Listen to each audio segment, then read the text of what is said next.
you've had such a incredibly storied career in sport, and we've got a lot to dig into, I think. But first and foremost, talk to me about where your love for sport and football, of course, came from. Oh, I can't even remember far enough back. I think from a toddler, my mother used to say I was feral. I was outside, I was either climbing trees or roller skating with Brian Carey around the streets of Chilwell, or kicking a ball, or Dad would come back early from work, we'd play cricket, and I used to hit the ball into Mrs. Jury's garden, and he used to send me to get it because he said you had a better chance than I did of getting it back. So yeah, I just loved moving. I still do. I'm not good if you sit me down for too long. I love sport. I love the movement. I love the physicality of it.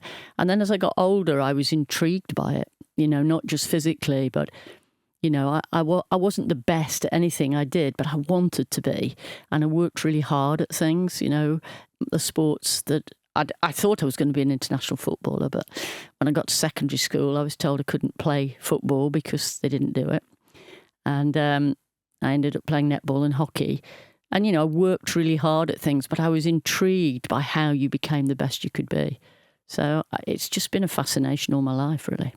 I love that you used to play outside with your dad. Were they quite supportive of you being outside and playing sport all the time?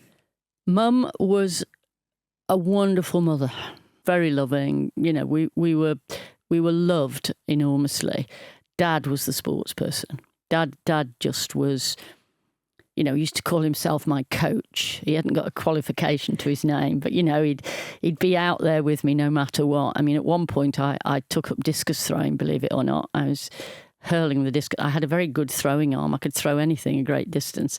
And I used to train in the cow field opposite, and my coach, Dad, used to come with me with a bucket of water and wash off the discus if it landed in the cow, whatever you want to call it. He was a big fan, and he loved sport himself, and he was very fond of sport and was a good sportsman in his day, and a scratch golfer. He was a good sportsman. Wow. I know you may not have become the international footballer you would have liked to have been, but you've been involved in some of the biggest sporting moments this country has seen. You were the chair of UK Sport during the London 2012 Olympics. I mean, talk to me about what that experience was like. Well, it was a journey, I think. I was asked by Tessa Jowell, who was then Secretary of State for the Department of Culture, Media and Sport, to go in as the reform chair to UK Sport in 2003. And it was a bumpy couple of years because to take British sport from where it was, we were 10th in the medal table. We looked like we were going to be 10th again in Athens. And Tessa was pushing the then Prime Minister Tony Blair to go for the Olympics for 2012. And he wanted to know how good could we be. And looking at the system, I realised it needed a fairly radical shift if we were going to go better than 10th. I mean, in the end, we were 4th in Beijing, 3rd in London, 2nd in Rio. And the reshaping of that was incredible. So that moment when I sat at the opening ceremony, I remember a man called Justin King, who was Sainsbury's chief exec for a long time, turning to me and saying, "Aren't you nervous?" As I'm sitting at the opening ceremony, and I'm thinking, well, yes, I am, but what do you mean? And he said to me, well, when my results come out, for Sainsbury's, he said, I find it the most terrifying day. He said, your results are about to be seen by billions of people all over the world. And I went, oh, yes, I'm terrified. So I sat there, and I guess the moment that, there were so many incredible moments in London 2012. I won't forget. I can pretty well visualise them all. But the moment that meant so much to me was the opening ceremony where we had young people light the flame. So my two worlds of sport for young people and changing lives, and my world of sort of fascination of excellence seemed to kind of be in the same place. And it was amazing. And then Super Saturday at the Olympics, unforgettable. And by chance, I happened to sit next to Mr. Cameron and Boris. Wow. Not out of... what happened was Jeremy Hunt, who was Secretary of State for DCMS, and his wife came to the VIP area, and his wife was asking me about, she couldn't understand the heptathlon. How come Jess didn't have to win the 800, but she could win the gold medal? So I am trying to explain in Campbell speak points and how you get your points and all that. And so she said to Jeremy, I want Sue to sit next to me. And he's sitting at the end of the row with Seb, Mr. Cameron and Boris all sitting further along the row. Anyway, when Jess won the gold medal, Seb had to go down to present the medals. And they came to get Jeremy because they didn't want a spare empty seat next to the Prime Minister. And he said, no, Sue's coming. And I went, no. He said, yes. I said, I'm in a tracksuit. He said, it doesn't matter, go on. So he made me go and sit. So I sat between the Prime Minister and Boris. And I spent most of the time during the 10,000 metres bending their ear about school sport. That's convenient, wasn't it? It was massively convenient. But, yeah, and then, you know, to watch Mo win that race that night, and you know, it was a spectacular night for British athletics. And then Thriller Thursday at the Paralympics was just the same, you know, all those gold medals. So I've been blessed really to be present at those extraordinary moments. Present, but heavily involved in helping them get to those incredible moments. I mean, I know we were discussing before you came on about how so often we don't reflect back on the journeys. And I don't know, maybe at those moments, did you happen to think back to the hard work that had gone into getting you there? Was it? No, I think you know, there were nights early on in that job where I literally went home and cried myself to sleep because it was so tough. And it was painful personally as well. Because I was trying to change something that people had a lot of vested interest in and didn't want to see the change. But I knew if you want something different, you've got to do something different. That I understood. So, yeah, it was a tough time. And I revelled in those moments, but I didn't sort of look back and think. The one moment when I remember feeling what you just asked me was when we won the Euros, the Women's Euros. And I went down and the players were running around the pitch and I sat on my own on the podium. I've got a wonderful picture of me sitting on the podium as they go round and the crowd. And I sat there going, wow, this is the most extraordinary moment. One, the players' dreams have come true. And that was really important to me. I'd worked with them since 2017 and I cared deeply for them, and to see to see Ellen's tears. I've got a wonderful picture of Chloe hanging on to me. You know, she came hurtling at me from a great distance and I thought, oh my God, she's going to bowl me over. But fortunately she didn't, but she's sort of hooked all over me. You know, just those were special moments for them, enormous, and just great to have been a small part of that. I mean, Serena pulled the hard yards on that, but just to have been a small part of building the women's game to that point. But the other thing was just sitting on that podium looking around and thinking, wow, 87,000 people. I just wonder how many people's lives we've changed today. How many girls will wake up tomorrow and go, I want a pair of football boots. Yeah, and it almost feels like the culmination of something, but at the same time, the start of something else. Yep. And I guess now that you've brought up football, you started working for the FA in 2016 as head of women's football and later became director of women's football in 2018, holding that role for 6 years. You initially told Martin Glenn, then chief executive of the FA, that you would do a few days a week and be gone in a couple of years. Yeah, I did. What was it about the job then that kept you so invested? Yeah, I said 3 days maximum, working from home, didn't want to be on any committees, and I'd be gone in 2 years. I'd get in good people, develop a strategy, I'd be gone. Look, from the very early days when I taught in Moss Side, Manchester, I understood the power of sport to change lives. And football, for girls and women, is a way of making a very big and strong statement about girls and women's sport and their rights to be involved right from grassroots all the way through to the professional game. So when I got in and I saw the potential, the enormity of what could be done if I could get the resource, if I could get the right people sitting on the right seats on the bus, I just couldn't resist getting involved and getting the job done. and to begin with, I wasn't responsible for the England team. Mark Sampson was the head coach, and he reported into Dan Ashworth. And when Mark left, Martin asked me to get involved. And that's when, I brought in Mo as an interim. Mo, if you cut Mo open, you'd see football and the English flag stamped right through her. Wonderful, wonderful. She was amazing. She stood in a very difficult situation, and in only the way Mo could do it, she did it brilliantly. And then Phil, and then, of course, on to Serena. So, yeah, a marvellous time, really. You would have come in after the 2015 World Cup, which was one of the markers and one of the spikes in the journey of women's football because I remember being over there and coming back before the semi-final. Sophie stayed over there. I had to come back for work. And I remember messaging and saying, this is really hit people. People are really invested. And arguably the way England went out was almost, dare say, beneficial in terms of the story and people really getting behind the team. So you were coming in at a kind of at the crest of a wave again, What were some of the biggest priorities after that, and I guess ambitions? Were you looking then and saying, we want to win a major tournament in however many years? I think we had three. Martin was clear, and he asked me to write a strategy, and in the end, having looked at everything, I said, strategy's too ambitious at this moment. We need a plan.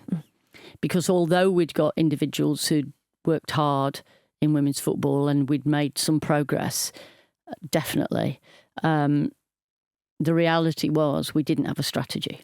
We didn't have a vision about, for me, a strategy is looking at the highest mountain, let's take Everest as an example, and working out how you're going to get to the top.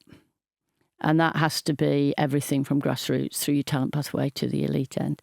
And while we'd got examples of good things going on, we hadn't got a holistic view of where we were trying to get to.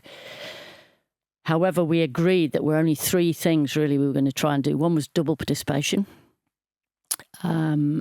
One was to double the fan base, and the other was to set on a route to winning a major tournament. Because my experience of UK sport had taught me that to build a high-performance system takes around 6 to 8 years. So I wasn't going to fall into the trap of saying we're going to win the World Cup in 2019, because we had a lot to do.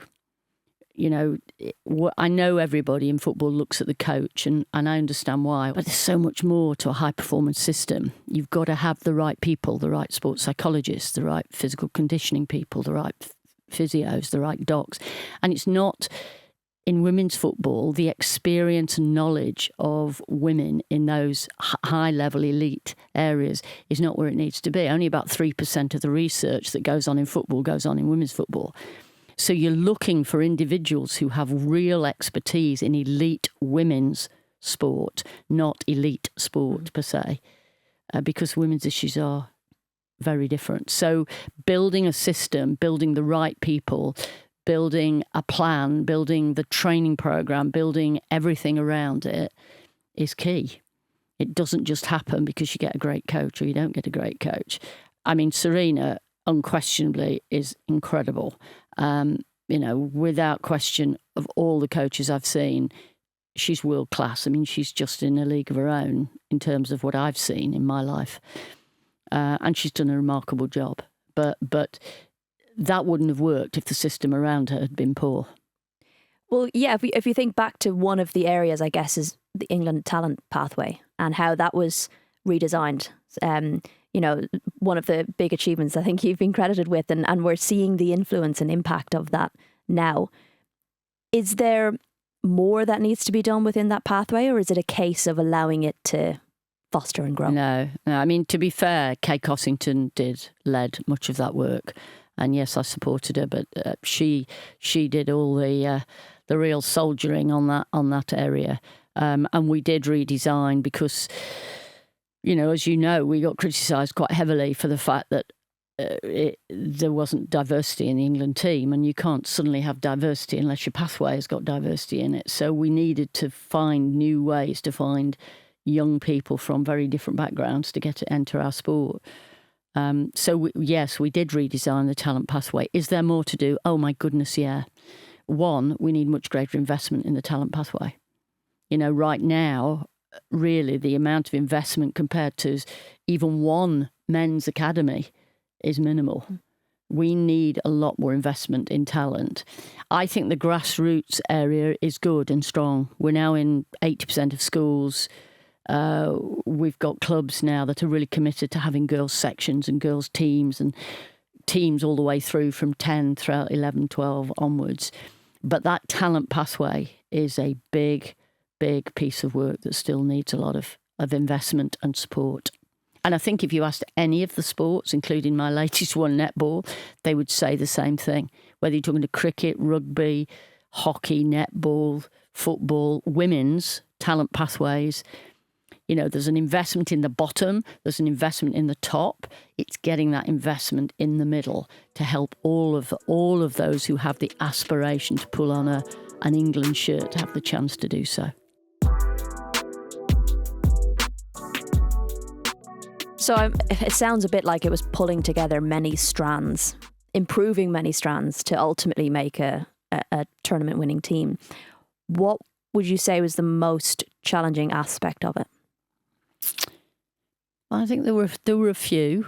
Early on, I mean, when I got to know the players, which I did during that period where Mo was interim head coach, what was evident to me was their desire. They wanted to win. But they didn't always have the confidence to believe they could. And then one of the things that goes perhaps not clearly acknowledged is that that's one of the things Phil gave them, right? Phil came in and here was this guy, who'd played for England, Manchester United, Everton, everything he was. An emotionally intelligent guy, deeply passionate about sport and a real believer in this team and in their ability. And so he instilled in them the possibility that they could win. And you'll remember that in 2019 they won She Believes in the US, which 2 years earlier you wouldn't have dreamed that we'd win that. So we won that. That gave them another step, another confidence. And that confidence was visible at the World Cup right the way through. We won that quarterfinal 3-1. That was a Lucy Bronze cracker of a goal, that third goal. And then in the semi-final, for whatever reason, it just dissipated a bit. And am I a genius? I can't tell you why. There was a sudden, that disallowed goal from Ellen, where she was a toenail offside. Then Steph's penalty that you'd have put your house on. Steph, I'd never seen Steph miss one. Mm. And she had the courage to stand up and take it. It would have been very easy to suggest someone else, but no, Captain Horton was going to play the role. But you'd have put your house on it. And then that confidence disappeared a bit. And it makes you realise in sport, it's not just physical preparation, technical, tactical. It is also about that mental ability to come through when it's tough. And I think where you saw that was not just in the Euros, but I think when you watched the England players at the World Cup, you saw mental toughness, grit, a desire to win that overrode sometimes the actual play on the field.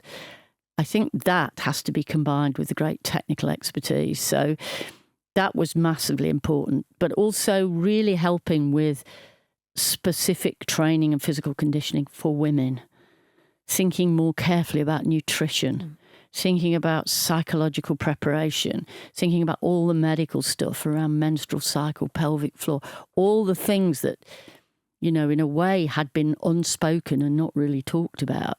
Suddenly we were getting on the table and saying, how do we help you with all of this? Still more to do. Still more to do. But that, I think those were the big shifts. And then clearly, Serena was key. And I remember the first time I spoke to Serena, we spent time talking about being PE teachers because she'd been a PE teacher. We talked about how important sport was to change lives. And at the end of it, she said she wasn't sure. And I said, I'm not in a hurry. I'll talk to you again next week. We talked again the following week. I shared with her my passion for, changing sport for girls and why this mattered to me. Still not ready. Third week, yeah, willing to put her hat in the ring. And I think it was that she wanted to buy into that big vision. And you hear us. I mean, she doesn't have to pretend it's in her. She cares deeply, not just about the team, but about the team's legacy and what it does. So, yeah, pretty special woman. I know you touched there about sitting on the podium at the end of the Euros, but more broadly, that tournament, did that feel a bit like a culmination in an Olympics or a Super Saturday? That kind of thing where you're sitting there going, wow, everything going right, I suppose, to a degree, but also like how it all built then within the country and everyone's getting behind you and, at Wembley against Germany, wondering is it going to go to pens? There were so many things that kind of seemed perfect for the culmination of this historical moment. It was, if you'd written the book, you would have written it like that, wouldn't you? If you'd been writing the book to get people to go on the journey with you, you'd have written it exactly that way. It was agony for me. Every game was agony. I can honestly say I felt tortured, and particularly the Spain game when we went 1-0 down, I really thought my heart was going to explode. So, yeah, I mean, a wonderful journey, a thrilling journey, a magnificent job done by the FA staff organising the Euros, a brilliant piece of work, and all the fans and everything. You couldn't have written it better. So, yes, that moment was kind of all the ups and a lot of the downs had been worth it for that very moment. Yeah, just like the Olympics, And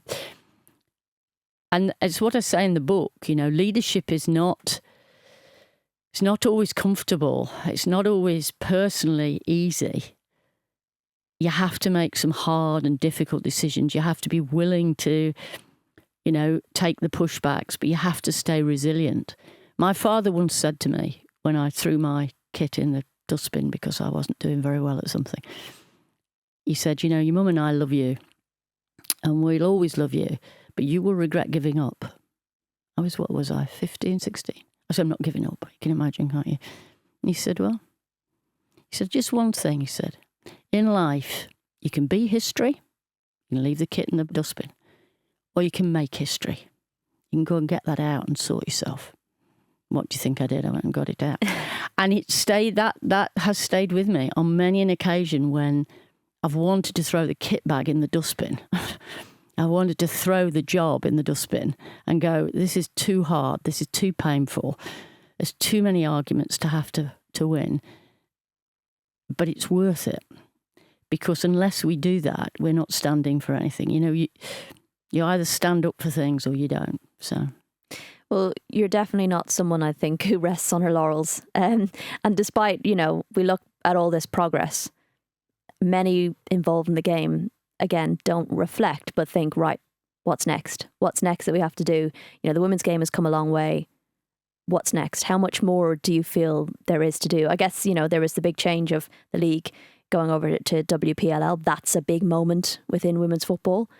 What other areas do you think, I guess for WPLL, that they should be thinking of, these are our key areas we need to tackle next?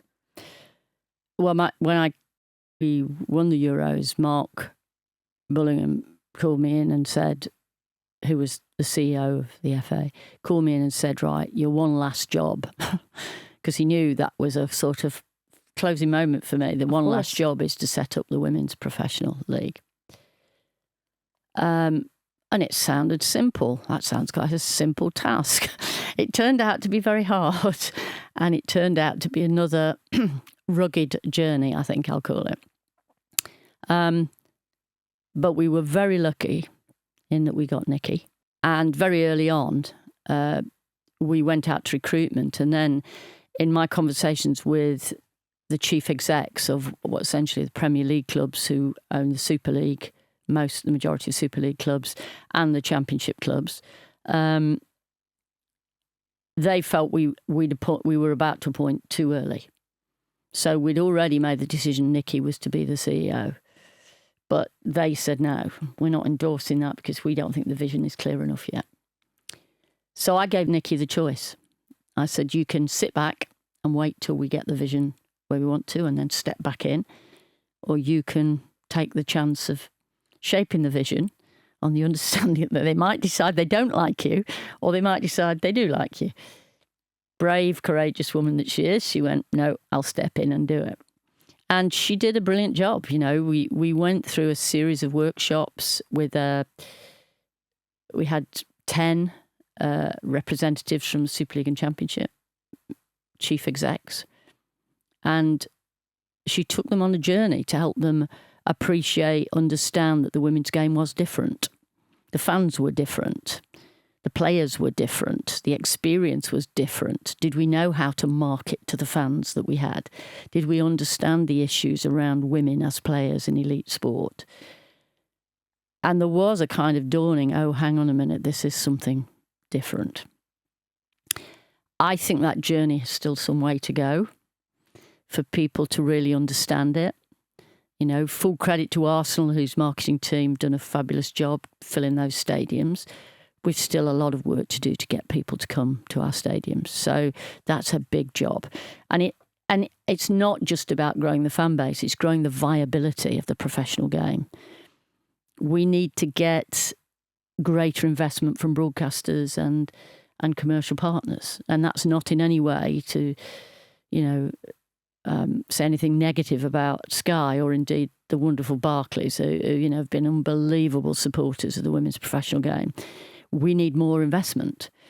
And again, I think if you were to go to any of the professional women's areas, I mean, we launched the new women's netball Super League on Saturday, and it's fantastic, but it's lacking. It's the investment we require is much greater than the investment we have at the moment.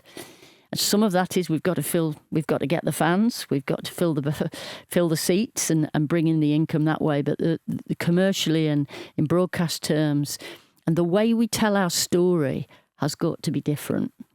We're not men's football, and if we mimic the men's game, we'll end up as a shadow. That isn't what we want to be. I remember saying to the FA board, I think they all thought I was bonkers when I said it, but anyway, that the men's game was like an oak tree. In the forest, you can see it. It's a big, strong tree that most people can recognise an oak tree, and it's big and it's powerful. And the women's game was a sapling growing under the oak tree. And my job was to dig it out, put it in its own light, and let it shape itself into whatever tree it wanted to be. I think we're beyond a sapling now, but we're still not a fully grown tree. Don't ask me what kind of tree we want to be. But what we must do is learn from all that the men's game has done well and all it's done not so well. Do you foresee in, I guess, like some of your roles that we're going to have like a difficult, bumpy period, and that maybe in 5 years' time we'll be able to look back and say, look how far we've come now. I understand that things will need to be tried and tested, and you're trying to bring fans along that journey as well. And we're all very protective of the game we love. So do you foresee that it's a similar kind of journey like we've seen across other sports and women's football? I do. And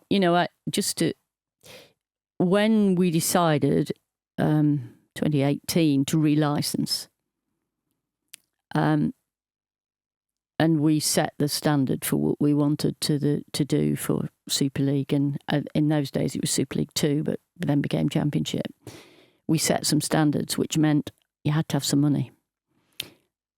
And I remember standing in front of all of the clubs and Doncaster bells going for me in no uncertain manner. We can't make that. We are the heritage of women's football, and we can't get over that line. And I said to them, and I'd say this to any of the clubs, is our job I said, if I was in your shoes, I'd be furious with me. If I was sitting where you're sitting, I'd be as mad with me as you are. But my job is to do what is right for the women's game, what will take it forward. And I can't please all of the people. And I think the decisions that have to be made going forward are not going to be popular with everybody. The journey that you have to take is a tough one if you really want to drive things to another level. It's part of the leadership thing. You know, if you always do what you've always done, you'll always get what you've always got. And sometimes different isn't always right, but it's what spurs you to a new place. And I think all the decisions won't be popular. All the decisions won't be easy. But I trust Nikki, the board, Holly, who's Nikki's chief operating officer. They're two outstanding women. And I know what they'll do is do what is right for the women's game. I trust that absolutely wholeheartedly. Will everybody like it? Probably not. But that's the job you've got. That's what leadership is about. It isn't about, what's my expression of integrity? Doing what is right, not what is popular or expedient. It's always easy to make decisions that are popular. It's always easy to make decisions that are expedient. It's blooming tough to make decisions that are right. And I don't mean right for you personally. I mean right for the mission that you're engaged in. And the mission is to grow the women's professional game so that it's sustainable, it's financially viable, and it's world class in terms of the performance on the field and the support we give the players off the field. Is that one of the lessons that you touch on in your new book, which has come out today, The Game Changer? Congratulations. Thank you. You were saying to me earlier that you feel like this is almost like a leadership manual of sorts. Like it's another way of you looking back at everything you've done, everything you've learned, and kind of maybe showing others the path that you took and the decisions you made and why you made them. And yeah, tell me a little bit about the process. Yeah, I think, look, I hope it, I've spent, the whole of my life really, as a grown up, as a professional, passionate about changing lives through sport. And that's either been by helping people fulfill their dreams and be world class, or it's about interventions with people whose lives have lost hope or direction, where sport can bring freshness, it can bring optimism, it can, as Nelson Mandela once said, sport is more powerful than governments to change society. I believe that's true. So I'm passionate about sport at every level, and certainly that first teaching job in Moss Side was probably the best thing that ever happened to me, even though it was really tough, because those kids taught me something special, which was if you listen and if you work with people, you can give people a real optimism and hope for the future. And I believe sport can do that. So I'm just, in my own mind, I'm a very ordinary kid who loves sport. And I didn't do well at school. I'm certainly not an academic success. But what the book describes is the journey I've been on, the lessons I've learnt, often by getting things wrong, probably more often than getting things right. And I hope it leaves people with the belief, girls, women, that if you really want to change the world, you can. On the back of the book it says, we often think that the world is determined for us and that other people make decisions that determine our lives. But you can determine your own if you're prepared to swim upstream. And that's the if. If you are prepared to turn and swim upstream, you can change the world. And I hope that people, having read the book, feel that it inspires them as individuals in sport or in wider things, whatever it is they do, to feel they can make a difference and they can go out there and do something very special and hopefully help the world be a better place. And boy, do we need that at the moment, eh? Is that the advice you'd give young future female leaders, getting involved in sport? Be yourself, be unique, every leader is different. Be authentic. That's so important. Don't try and pretend you're something you're not. Be who you are. But really believe you can change things. And it won't be easy. And it won't be comfortable. And you will make mistakes. But don't be deterred by that. Dust yourself off. And remember, Dad, you can be history or you can make history. You get out there and make some history. I love that. And just finally for you, it's something we don't often do in sport is reflect. What was the reflective process like for you in writing this book? Yeah, it's a lot of reflection because it's a long journey. I think what it made me focus on, there's not everything in there by a long way, but what it made me focus on were those key learning moments, from the very early days. Sheila Bassett, the PE teacher, when I was in 3-0 or whatever I was in, bottom class, loving my sport, but failing everything at school, saying to me, what are you going to do with your life? I said, I'm going to play sport. She said, well, you won't make a living playing sport, but you could be a PE teacher. And I went, is that like you? She said, yeah, but you're going to have to learn, work harder in school. I mean, you just, those key moments, you remember them because they are what I'd call the turnkey moments in your life where something happens which changes the journey you're on. So what the book's about is those key moments when something where I learnt a really hard but important lesson that helped me travel through my journey. And, I couldn't have had a better journey despite all the many moments when, as I say, I wanted to throw it in the dustbin. I couldn't have had a better journey, and I hope that it inspires people to follow their own dreams and to follow their own journey.